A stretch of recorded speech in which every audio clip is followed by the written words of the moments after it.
Hey guys, how's it going? This is a customer car. My buddy, my friend Janice, she has a '59 Fury called Lula.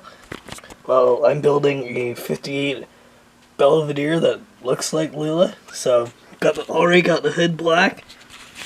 It's gonna be a clone of that car, just a year earlier. There's my '71 f150 CN truck. Yeah.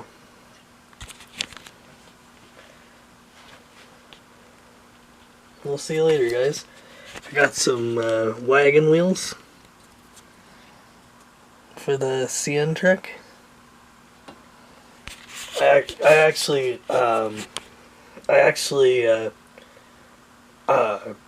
go to a train club, Pine Ridge Railroaders. So yeah, check those guys out. They're super cool cats. Yeah, check them out. I'll see you later, guys. 351.